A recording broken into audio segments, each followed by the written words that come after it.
ऊपर प्रॉब्लम नहीं होगी। लेट्स सी के स्क्रीन शेयर हो जाए बस।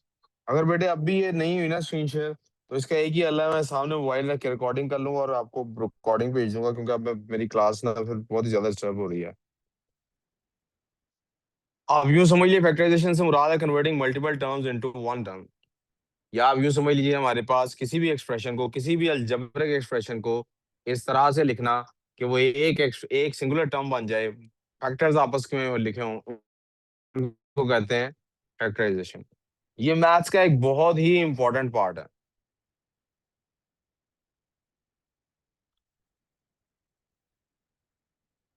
क्या चीज इसमें से ध्यान में रखनी है? मल्टीपल टर्म्स होंगी तो फैक्टराइजेशन हो सकती है। इसका क्या मतलब है? I give you an example.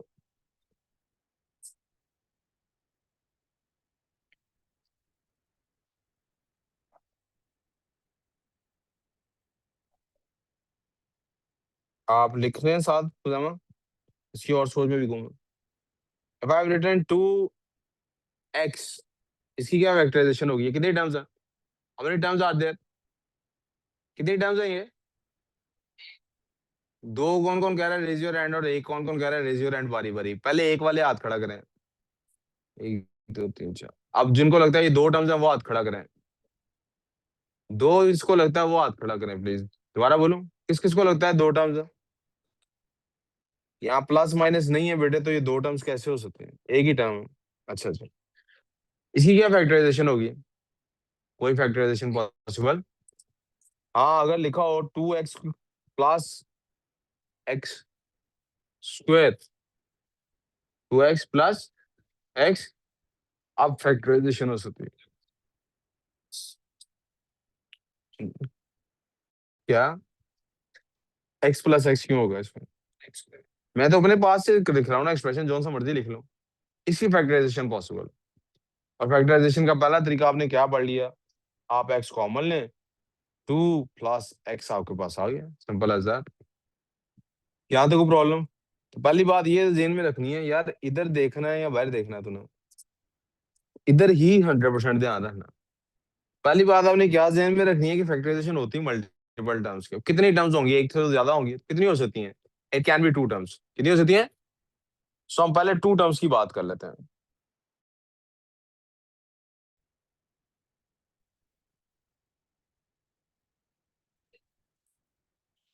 To terms की जब हम बात करते हैं तो हमारे पास सिर्फ दो ही तरीके हैं इसको फैक्टराइज करने के। ठीक है? कौन कौन से दो तरीके हैं?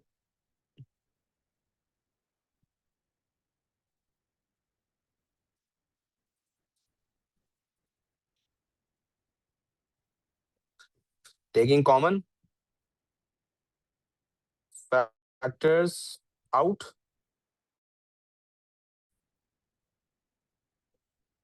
Algebraic identity.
एक मिनट, आप लोगों की मेरी जो आईपैड डिस्कनेक्ट हुआ, मैं दोबारा कनेक्ट कर रहा हूँ।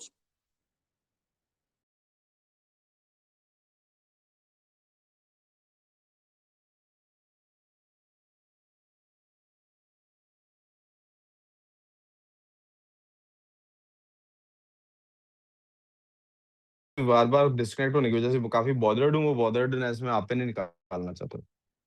वो दोनों तरीके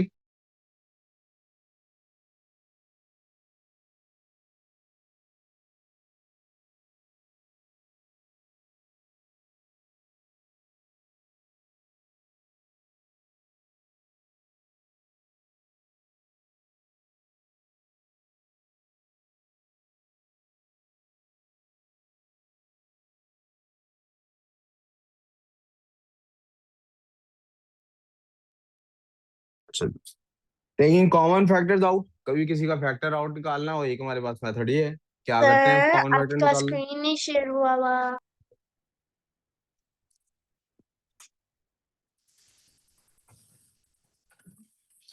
मिसाल के तौर पे हमारे पास है टू, हमारे पास है 2x² प्लस 3x, दो टर्म्स हैं, क्या इनमें से कॉमन निकाला जा सकता है? हम इनमें से क्या कॉमन निकाल सकते हैं? x। हमारे पास आंसर क्या बनता है? 2x plus 3। मिसाल के तौर पे हमारे पास क्वेश्चन है जनाब, this is one question, then there is another question which is 2xy plus y², या 2y², इसमें से क्या कॉमन निकल सकता है? 2 और y, तो क्या बचा आपके पास? x plus y। There can be so many things that you can do.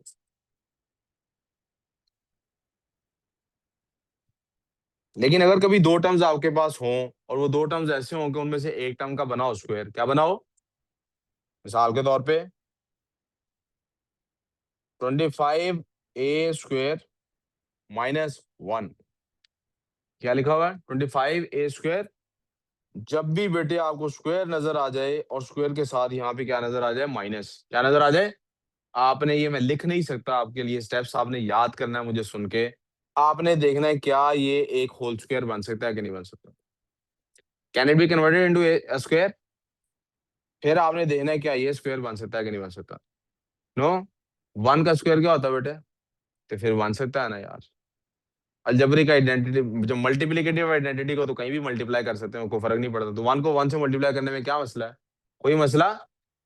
इसलिए हम क्या लिखेंगे?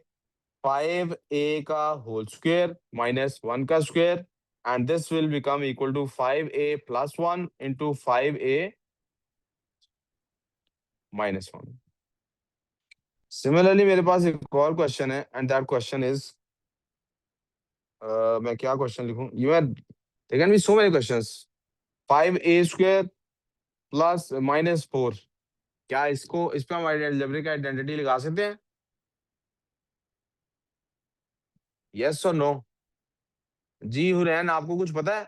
हुरैन पीछे छुप के बैठी रहती हो, टेस्ट में बिल्कुल परफॉर्म नहीं करती, कभी मुझे आवाज नहीं आपकी आती, पुत्र पता नहीं क्या करने आती हो अकेडमी। इधर आगे बैठा करो जरा, कभी बोला करो बीच में मुझे कुछ आ रहा है कि नहीं आ रहा था, मुझे पता लगे जिंदा हो। पता नहीं लेता जिंदा भी होगी नहीं। इस पे कर सकते हैं अलजेब्रिक आइडेंटिटी अप्लाई? ये मैं इसको क्या समझूं, ये इसको ऊंची बोलोगी नहीं ना, अगर जिंदगी में तरक्की नहीं करोगी, ऊंची बोलो। यस। कैसे, क्या क्या चाहिए अलजेब्रिक आइडेंटिटी अप्लाई करने के लिए? a² और माइनस b², क्या चाहिए? a² माइनस, इसमें a का स्क्वायर बन रहा है? बिल्कुल भी नहीं। नलायक बच्चों, अभी ऊपर बताया कंप्लीट स्क्वायर बनना चाहिए। मैं कैसे ले सकते हैं कॉमन? इधर है ये,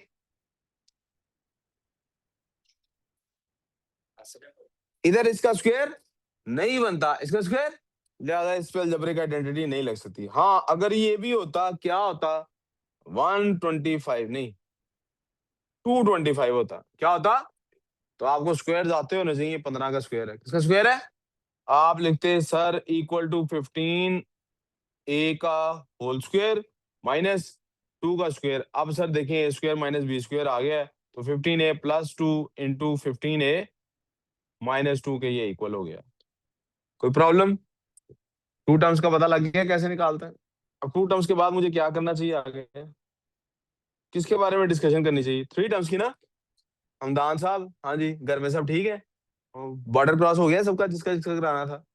सोची तो ऐसे ही पड़ा हुआ है, पता नहीं उसका ऊंट कहीं पीछे ना रह गया हो। इधर काम पे ध्यान दे, इधर इधर यहाँ। थ्री टर्म्स को मैं डिस्कस अभी नहीं करूंगा, इसको डिस्कस करूंगा। क्यों? क्योंकि फोर टर्म्स ज्यादा आसान और ज्यादा सिंपल है, थ्री टर्म्स में आगे तीन चार टॉपिक्स डिस्कस होना। We good so far? Four terms कैसी कैसी हो सकती हैं? फोर टर्म्स, यार एक चीज तो बतानी भूल गया, इसका फायदा क्या है ये देखना जरा आप।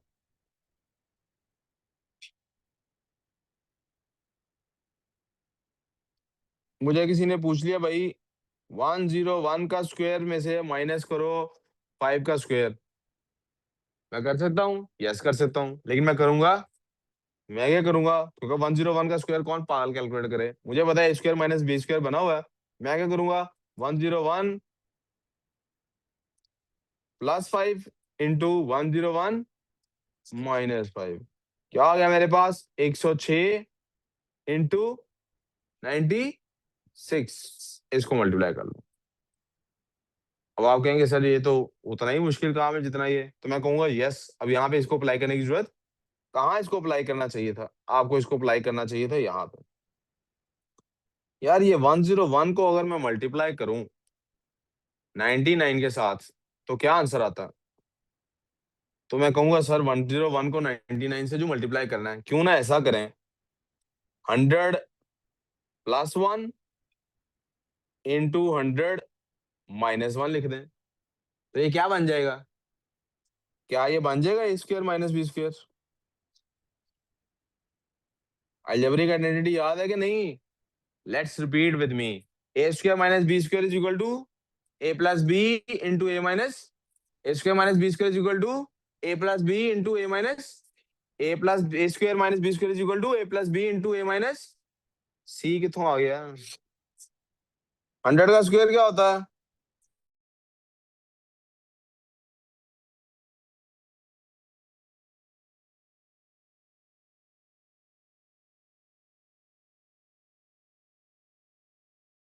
कोई कंफ्यूजन, आपको पता लगा अलजेब्रिक आइडेंटिटी का बेटे एक आसान हो चुकी हूँ, मैं सुन चुके हैं, पता लग गया क्या फायदा होता है अलजेब्रिक आइडेंटिटी का, वी गुड। अब फोर टर्म्स पे आ जाते हैं। फोर टर्म्स कैसी आएंगी आपके पास फैक्टराइजेशन के लिए, इसका एक ही तरीका है फोर टर्म्स का, फोर टर्म्स का हमेशा क्या तरीका है, एक ही तरीका है, क्या तरीका है, Sir, the screen is not shared. Taking common.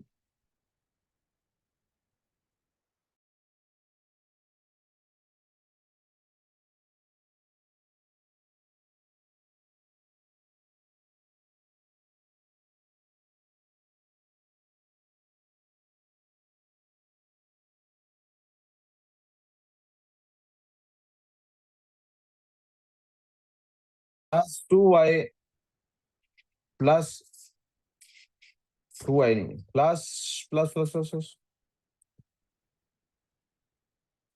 ax plus by plus ay plus bx, क्या बंद हुई है, स्क्रीन शेयर बंद हुई है, Yes, sir. Screen share is but ax plus by plus ay plus bx, क्या करें, इसके अंदर ax है, इसमें by, क्या इनका आपस में कुछ कॉमन है, क्या ay और bx में कुछ कॉमन,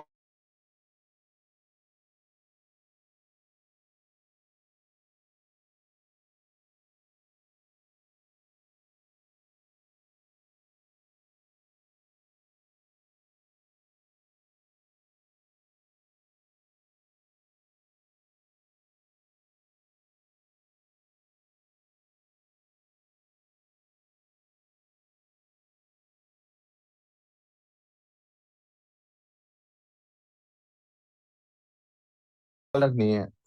मैं आपके सामने ax plus by, ax plus by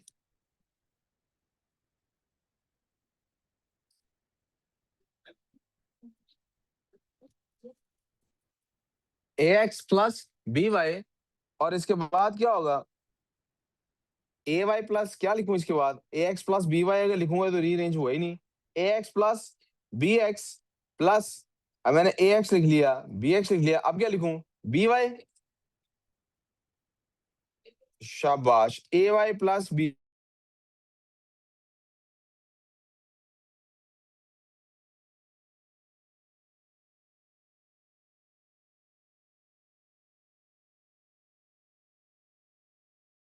x common निकालेंगे,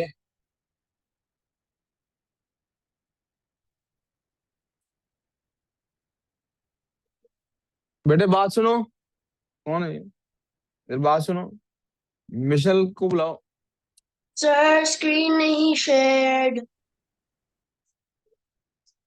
बेटे आज आप रिकॉर्डिंग ही मुझे लगता है आप लोगों को मिलनी पड़ेगी, इधर तो बहुत ज्यादा डिस्कनेक्शन हो रहा है। आई कांट अंडरस्टैंड क्यों हो रहा है।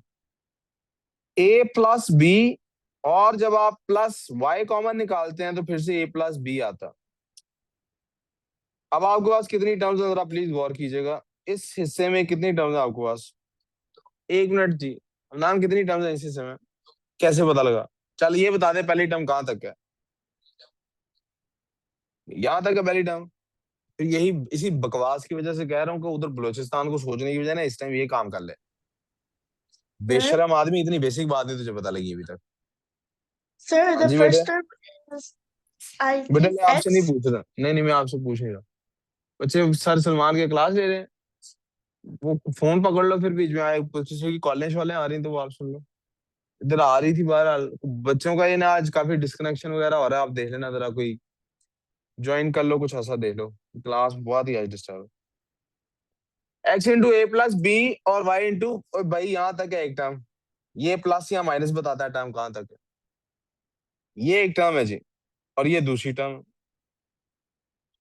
एक और दो टर्म, इन दोनों टर्म्स में देखें क्या कॉमन है। अब ए प्लस बी कॉमन है, क्या कॉमन है? तो जब मैं ए प्लस बी को कॉमन को बाहर निकालता हूं, तो आप बताएं मुझे इस पार्ट में से क्या बचा है?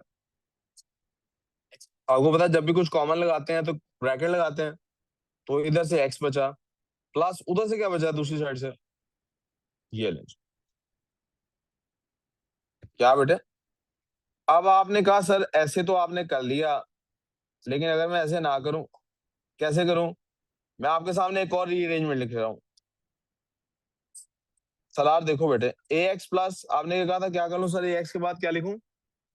ए एक्स के बाद बी एक्स लिख लिया, प्लस आई क्या लिखूं बेटे? ओरिजिनल को दोबारा से देखना आपने। ए एक्स के बाद बी एक्स लिख लिया, अब क्या लिखूं? बी वाई और ए वाई, अगर इसको दूसरी तरह लिख लूं, plus B Y plus A Y.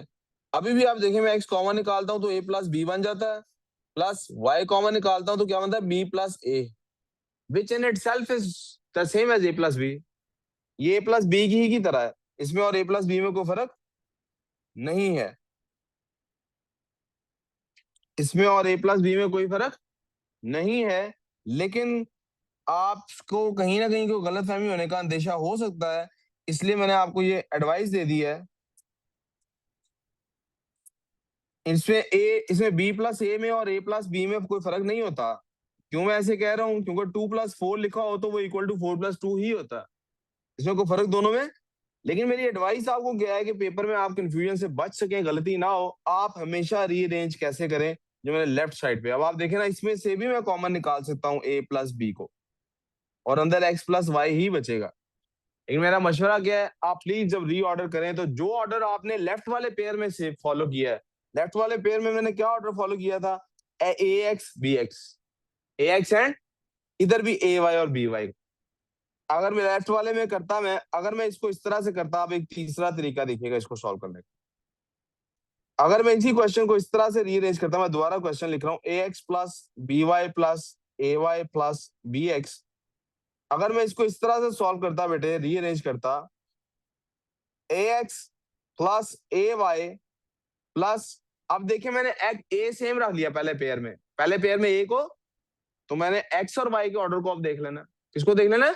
तो जब बी की बारी आएगी, मैं प्लस बी एक्स पहले लिखूंगा और बी वाई बाद में लिखूंगा, ताकि जब मैं यहां से ए कॉमन निकालूं तो एक्स प्लस वाई बचे मेरे पास, और वहां से बी कॉमन निकालूं तो भी एक्स प्लस वाई बचे मेरे पास, और इन दोनों में से मैं एक्स प्लस वाई को बाहर निकाल सकूं, ताकि अंदर ए प्लस बी मेरे पास बच जाए।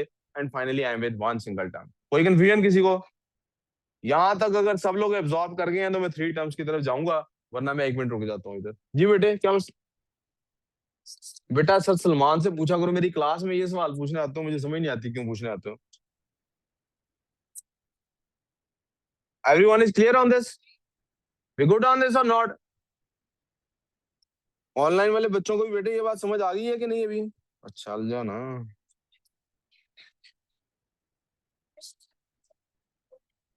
बेटा को यस नो कर दो, मुझे पता लगे आप लोगों को समझ आएगी कि नहीं। Yes, sir. बस ठीक है। अब आ जाते हैं बेटे फैक्टराइजेशन ऑफ 3 टर्म्स पे। किस पे आ जाते हैं? यार इधर काम पे ध्यान दो ना, ये नेल्स बाद में दे लेना। आओ मैं बता अभी क्लास अभी इधर ध्यान। थ्री टर्म्स वाले को कैसे करना है बेटे? बेटे थ्री टर्म्स वाले को फैक्टराइज करने के मुख्तलिफ तरीके हैं। इससे पहले कि मैं थ्री टर्म्स वाला फैक्टराइज करके दिखाऊं, मैं एक छोटा सा यहाँ पे आपसे सवाल पूछना चाहता हूँ, kind of like a footnote. प्यारे बेटे जरा देखिएगा। आई हैव, काम कर लें कि ये बकवास में रहना आपने हैं?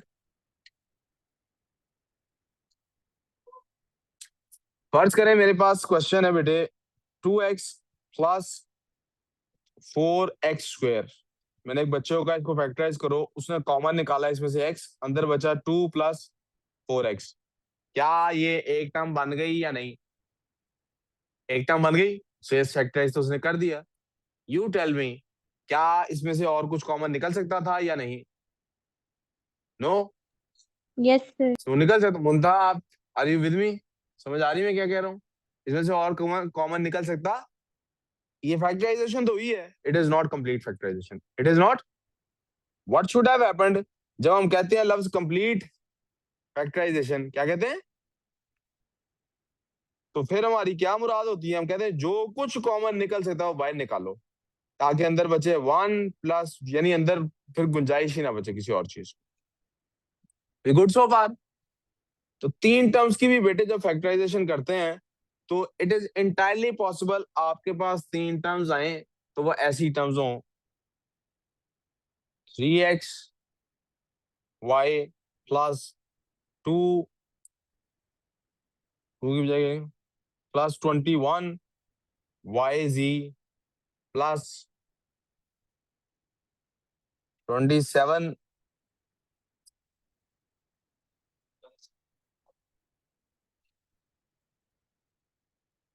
y।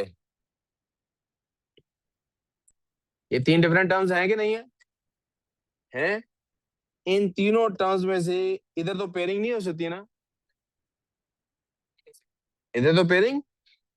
तो अगर तो कोई चीज इन दो में कॉमन है और आप बाहर निकाल लेते हैं, अगर कोई चीज इन दो में कॉमन है और आप वो बाहर, let me give you an example. मैं थोड़ी देर के लिए इस वाई को मिटा देता हूँ।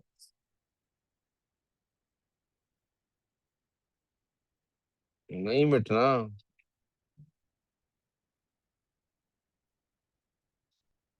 मैं थोड़ी देर के लिए इस वाई को मिटा देता हूँ। अब हम देखते हैं क्या कोई चीज इन तीनों में कॉमन है। यस वैसे कॉमन है, ऐसा करते हैं इसको भी मिटा देता हूँ। उसको मिटाएं? नहीं। फर्ज करें दिस इज द क्वेश्चन, क्या इन तीनों में कुछ कॉमन है? लेकिन आप देखें इन दोनों में कुछ कॉमन है। क्या कॉमन है इन दोनों में? 3 भी है और y भी। तो मैं अगर 3y को बाहर निकाल लूं, अंदर बचेगा x+7z+7। अब मजीद फैक्टराइज हो सकता है? क्या मेरे पास एक क्या मेरे पास एक टर्म बनी कि नहीं? करो करो करो। क्या मेरे पास एक टर्म बनी कि दो? Did I get two terms or one? क्या ये फैक्टराइजेशन हुई है? इसका मतलब है ये काम हम वापस चलते हैं थोड़ी देर, लेट्स गो बैक। अब दूसरी दो टर्म्स को देख लेते हैं। लिखना था, लिख लेना था, कोई मसला नहीं। अब इन दोनों की तरफ चलते हैं। इनमें कुछ कॉमन है क्या? चले जी। इसका मतलब है Sir, 3xy को एज इट इज जी बेटे। sir, 7 common है इन दोनों में। जी मुझे पता लग गया। 3y आ गया +1 आ गया। क्या ये फैक्टराइजेशन हो गई? लिख लो जल्दी जल्दी से, मैंने इसको भी इरेज कर देना है। क्या ये फैक्टराइजेशन हो गई है? We tried factorization but we have not been able to successfully factorize. क्यों? क्योंकि तीनों में कोई चीज कॉमन, हमारे पास एंड रिजल्ट में एक टर्म नहीं बन रही, एंड रिजल्ट में एक टर्म। तो इसका मतलब है ऐसा केस हो जो चीज तीनों में कॉमन ना हो मुंतहा, तो फिर तो फैक्टराइजेशन हो ही नहीं सकती। फिर तो फैक्टराइजेशन फैक्टराइजेशन कब हो सकती है तीन टर्म्स की? अगर कोई चीज तीनों के अंदर कॉमन हो तो। जैसे हमने यहाँ पे लिखा था 27y, इन सब के अंदर क्या आप कोई चीज ऐसी है जो तीनों के अंदर कॉमन हो? 3 सब में कॉमन है और y सब में कॉमन है। 3y बाहर निकाल लिया और हमारे पास क्या बचा लेफ्ट साइड पे? x। मिडल वाली में से क्या बचा? 7z। आखिरी वाली में से क्या बचा? 9। और रमदान साहब फिर से ध्यान आपका नहीं बीच में। लिख ले यार, अल्लाह का वास्ता है, काम कर ले यार।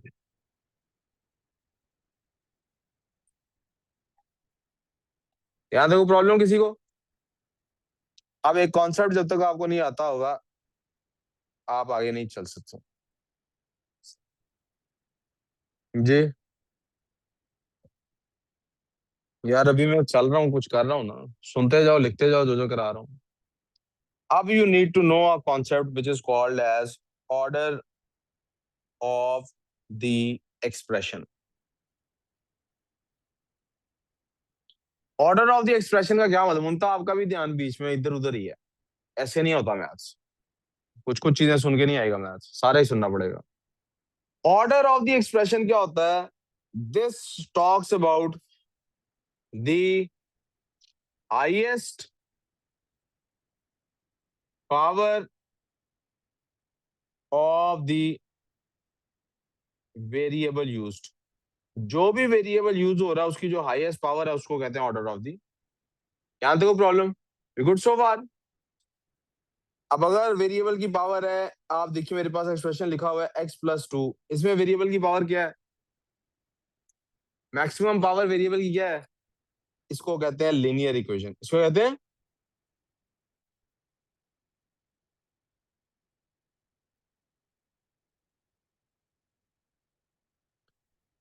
क्या कहते हैं इसको? लीनियर।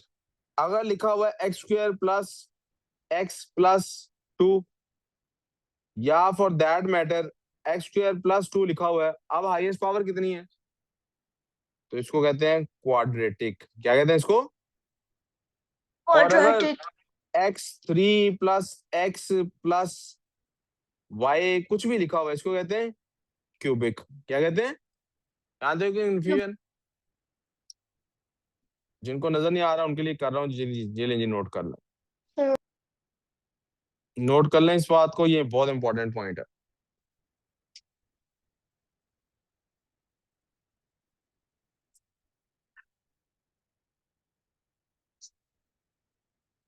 ये पिए पिए।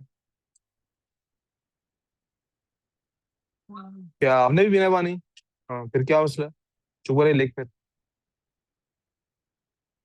sir, why ji. is x² + x+2 in made into x² + 2? आपने शायद सुना नहीं, I did not make it into that, I said या ये हो या ये हो, कुछ भी हो। एक एक्स की पावर 2 आ गई तो वो क्वाड्रेटिक बन गया। मैं ऐसा करता हूँ, फॉर क्लैरिटी यहाँ पे लिखिए और देता हूँ।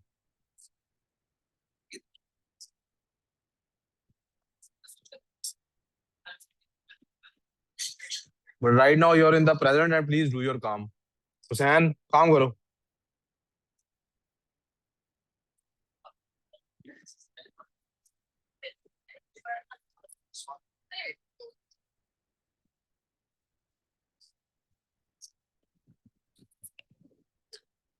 टेल मी, प्लीज इधर, इधर तवज्जो। जो मैंने अभी 3 टाइप्स आपको बताई है एक्सप्रेशन की, उनमें से ये कौन सी है?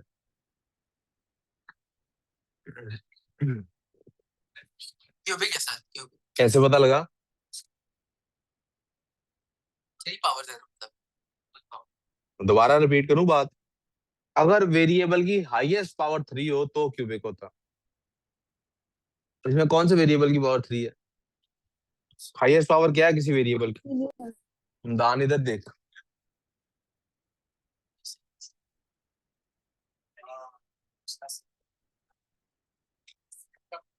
लीनियर में, यार इधर ही देखना, मैं बंद कर दूंगा क्लास कसम से, आप लोगों को पता नहीं क्यों नहीं समझ आ रही।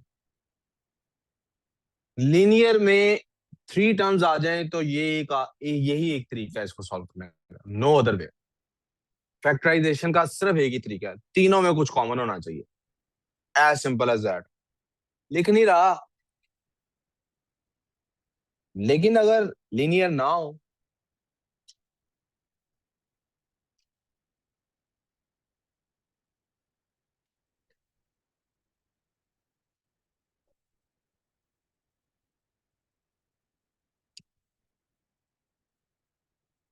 अगर क्वाड्रेटिक एक्सप्रेशन हो हमारे पास, कौन सा एक्सप्रेशन हो,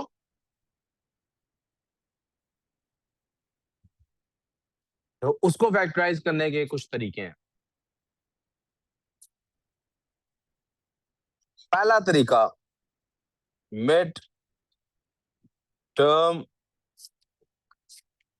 नहीं पहला ये नहीं होना चाहिए, सॉरी यार, इसको पहला नहीं लिखते। पहला तरीका, अलजब्रिक आइडेंटिटी लिखें। कौन सी algebraic identity? a plus B का whole square is equal to A square plus 2ab plus, good so far. पहला तरीका क्या है, algebraic identity. And for that matter आपको पता होना चाहिए, इट्स a माइनस बी का whole square becomes equal to A square minus 2ab plus B square. ये आपको याद होनी चाहिए। इसमें वेरिएबल की हाईएस्ट पावर क्या है, तो ये क्या बना, क्वाड्रेटिक। क्या बना ये,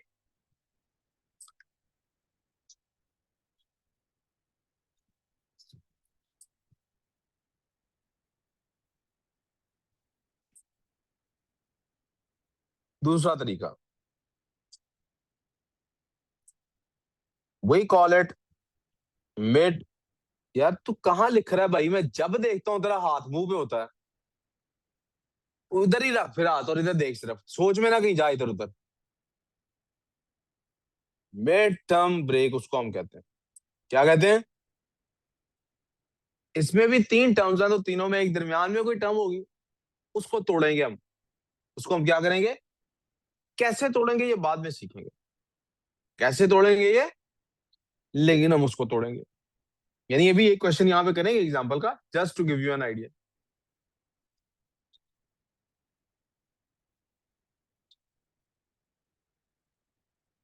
तीसरा तरीका बेटे,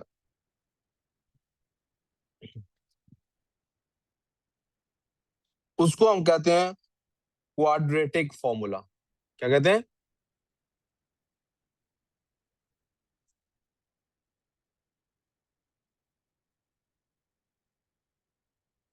एंड फाइनली आखिरी तरीका बेटे, वो क्या है,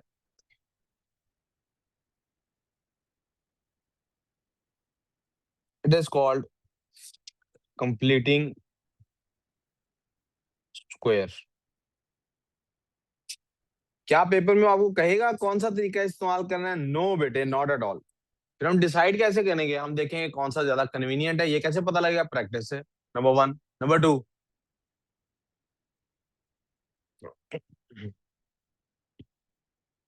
पेपर में कौन सा तरीका इस्तेमाल करना है, ये डिपेंडेंस एक तो आ गई इस बात पे कि थ्रू एक्सपीरियंस हमें पता लग गया कि इस सिचुएशन में कौन सा आसान तरीका लग रहा है। एक बार ये, अच्छा सच आपकी क्लास नहीं, बस 1 मिनट। दूसरा तरीका इसको सिलेक्ट करने का ये है बेटे, इस बात को कि हमने किस मेथड से करना है, इसको सॉल्व करने का तरीका ये है, कौन सा मेथड पॉसिबल है। समटाइम्स सारे मेथड्स पॉसिबल, इसीलिए 4 मेथड। यानी अलजेब्रिक आइडेंटिटी हर दफा नहीं बन रही होगी, क्वाड्रेटिक फॉर्मूला हर केस में लग सकता है, but that's a longer way, it takes more time and it usually requires calculator. तो अगर ये P2 में आ गया, नॉन कैलकुलेटर वाले पार्ट में फंस गए। इसलिए मैं सबकी थोड़ी थोड़ी सी प्रैक्टिस, कोई कंफ्यूजन। कल हम बारी बारी, मैंने वर्कशीट इसीलिए रोक दी कि वर्कशीट के अगले पार्ट में फैक्टराइजेशन आ गई थी। बारी बारी कल पहले 5 सवाल हम करेंगे अलजेब्रिक आइडेंटिटी के। हो सकता है वर्कशीट में आज ही बना के आज ही भेज दूं ग्रुप में, आप लोग खुद ट्राई करके देख लीजिएगा, वरना कल इंशाल्लाह हम क्लास में ये करेंगे, ठीक है। चलो, यहाँ से बायो CS स्टार्ट हो रही बेटे।